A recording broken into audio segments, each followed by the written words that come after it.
नमस्कार विद्यार्थियों, मैं सुनीता अरोरा। आज मैं आपको कक्षा 7 हिंदी वसंत एनसीईआरटी की बुक उसका पहला पार्ट हम पंछी उन्मुक्त गगन के इसकी व्याख्या समझाऊंगी। ये कविता जो है शिव मंगल सिंह सुमन द्वारा रचित है और उन्होंने अपनी कविता के माध्यम से मनुष्य को स्वतंत्रता का महत्व समझाने की कोशिश की है।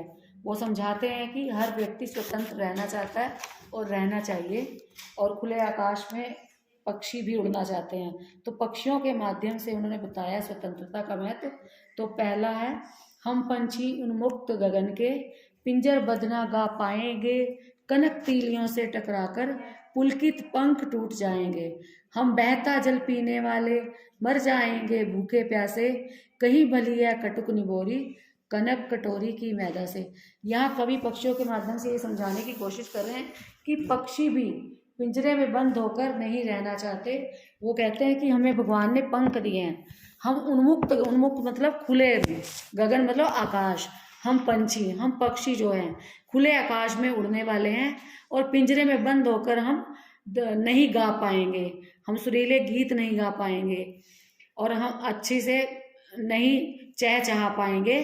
कनक तीलियों, कनक मतलब सोना, और तीलियों मतलब उसकी जो सलाखें होती हैं पिंजरे की, कनक तीलियों से टकराकर पुलकित, पुलकित जो है हमारे कोमल पंख टूट जाएंगे। हम बहता जल पीने वाले पक्षी कहते हैं कि हम तो बहता, वो पक्षी क्या होते हैं, वो खुले आकाश में उड़ते हैं, जब उन्हें प्यास लगती है नदी से कुएं से, जहाँ उन्हें प्यास लगी वो बहता हुआ जल थोड़ा सा पी लेते हैं। तो वो क्या कहते हैं, हम बहता जल पीने वाले, मर जाएंगे भूखे प्यासे, कहीं भली है कटुक निबोरी, कनक कटोरी की मैदा से। वो कहते हैं हम तो बहता जल, हम खुले आकाश में उड़ने वाले हैं और बहता हुआ जल पीने वाले हैं, हमें भूखे प्यासे मरना मंजूर है। सोने की कटोरी में अच्छे मैदा, अच्छे दाने खाने से अच्छा हमें जो है कड़वी निबोरी दे दो। नीम की जो निबोली होती है ना, जो नीम का फल होता है उसे कहते हैं निबोली, वो कड़वी होती है ना बहुत, हमें खुले आकाश में चाहे वो दे दो, लेकिन हमें जो है सोने के पिंजरे में बंद मत करो, हमें सोने की कटोरी में अच्छे पकवान मत दो, हम खुले आकाश में निबोरी खाकर भी खुश रह लेंगे। उनके कहने का मतलब जो इंसान है, इंसान क्या है, इंसान हमारा देश भी कई सालों तक जो है अंग्रेज़ों का गुलाम रहा, तो उन्होंने अपने तरीके से हमारे देश को चलाया, तो जो वो कहते थे हमें करना पड़ता था।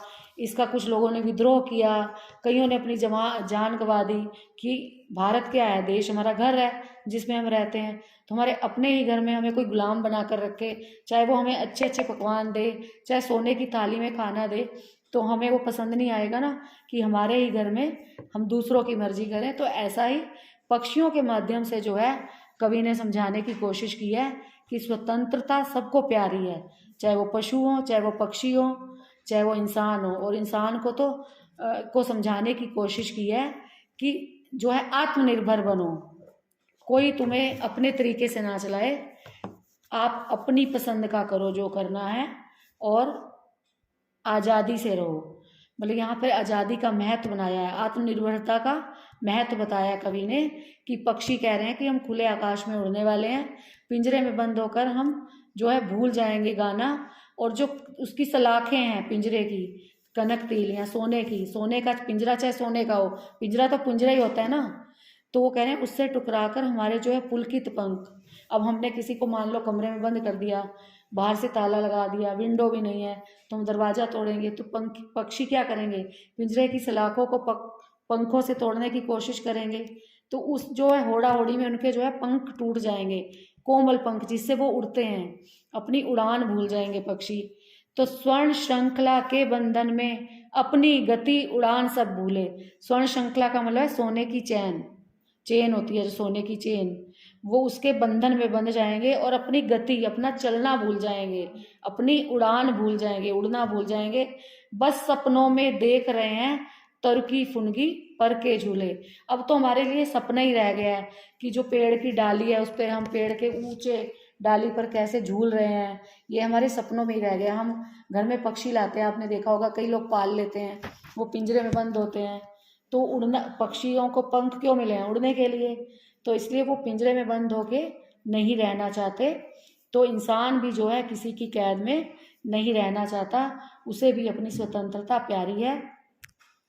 तो वो पक्षी कह रहे हैं, ऐसे थे अरमान की उड़ते, नीले नभ की सीमा पाने, लाल किरण सी चोंच खोलकर चुगते तारक अनार के दाने। वो कहते कि हमारे ऐसे अरमान थे कि हम खुले आकाश में उड़ते, हमारी ऐसी ख्वाहिश थी। नीले नभ में, नीले मतलब नीले गगन में, नीले आकाश में, नभ मतलब आकाश और गगन मीन्स भी आकाश है। तो सीमा मतलब उसकी हम इतने जहाँ मर्जी उड़ते, मतलब हमारी कोई सीमा ही नहीं होती, खुले आकाश में कहीं भी उड़कर चले जाते और अपनी चोंच से लाल लाल अनार के दाने का जो है चुगते, अनार के दाने हम खुद पेड़ों से चुगते।